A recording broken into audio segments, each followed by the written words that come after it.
बिस्मिल्लाहिर्रहमानिर्रहीम, अस्सलाम वालेकुम। आज मैं आपके लिए जो रेसिपी लेके आई हूँ ये है आम के लड्डू। आम का मौसम है और आम की रेसिपी ना हो ये कैसे हो सकता है। आप मेरे बताए हुए तरीके से बनाएं और इंशाल्लाह आपको बहुत पसंद आएंगे।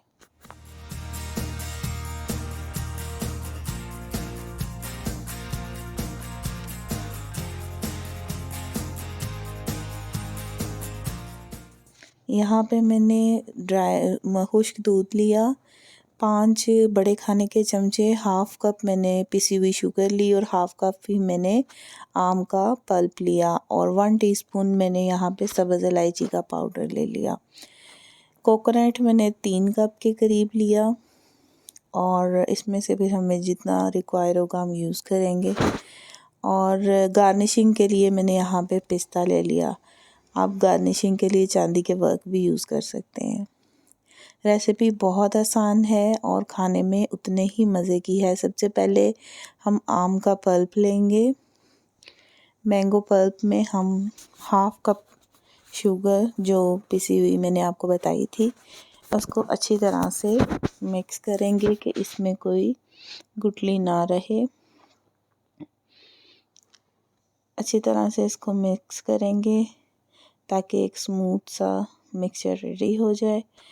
और यहाँ पे फिर मैंने सब्ज़ इलायची का पाउडर शामिल किया। इलायची का पाउडर मैंने थोड़ी सी चीनी डाल के ग्राइंड करके रखा होता है तो इससे फिर प्रॉपरली ग्राइंड हो जाता है। ये मैंने 5 बड़े खाने के चमचे पाउडर मिल्क यूज़ किया। आप कोई से ब्रांड का पाउडर मिल्क यूज़ कर सकते हैं। टी वाइटनर भी आप यहाँ पर यूज़ कर सकते हैं और इनको अच्छी तरह से मिक्स करना है कि इसमें एक स्मूथनेस सी आ जाए। अच्छी तरह से मिक्स करके हम इसे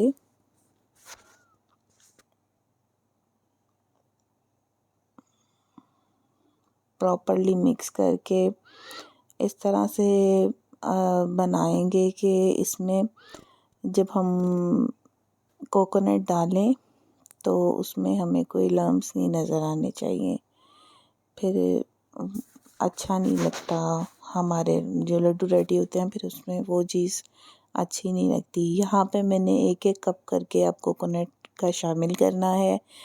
कोकोनट हमने इतना शामिल करना है कि हमारा जो ये मिक्सचर है ये एक यकजान हो जाए और हाथ पे बिल्कुल भी ना चिपके, इस तरह का होना चाहिए।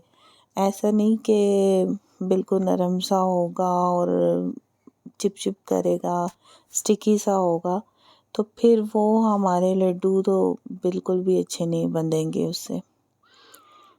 1 कप मैंने पहले शामिल किया, फिर 1 कप शामिल करूँगी और इसको अच्छी तरह से मिक्स करके जब हम इसको अच्छी तरह से मिक्स करेंगे तो हमें खुद ही पता चल जाएगा कि मटेरियल हमारा लड्डू जैसा बांधने के लिए रेडी हो गया है या नहीं। अभी भी ये मुझे काफ़ी पतला लग रहा था तो फिर मैंने इसमें 4 टेबलस्पून कोकोनट के भरकर और शामिल किए क्योंकि इतने पतले मटेरियल से तो हम लड्डू नहीं बना सकते। हमने यहाँ पे 4 टेबलस्पून और शामिल किए और तकरीबन 3 खाने के चमचे के करीब मैंने कोकोनट और लेके उसको सेपरेट रख लिया ताकि जब लड्डू बनाएंगे तो हम उसको उसमें रोल करेंगे गार्निशिंग के लिए। कोकोनट वैसे भी थोड़ा सा फूलना शुरू हो जाता है जब हम इसको मटेरियल में गीले मटेरियल में शामिल करते हैं तो कोकोनट थोड़ा सा फूलने लग जाता है, लेकिन फिर भी हमने मटेरियल ऐसा लेना है कि उसके लड्डू प्रॉपर बन जाए। ये सारे लड्डू मैंने बना दिए थे और लास्ट में लड्डू बनाने के बाद हम इसको इस तरह से कोकोनट में लगाकर रेडी कर लेंगे। और ये हैं जी हमारे बहुत ही लजीज आम के लड्डू, जिसे बनाना जितना ही आसान है उससे ज़्यादा बच्चों को पसंद आएंगे और एक हेल्दी आपके लिए डेज़र्ट भी रेडी हो जाएगा और आप मेहमानों के आगे रखें, इंशाल्लाह सबको बहुत पसंद आएंगे। और मेरी रेसिपी को लाइक करें एंड शेयर करें।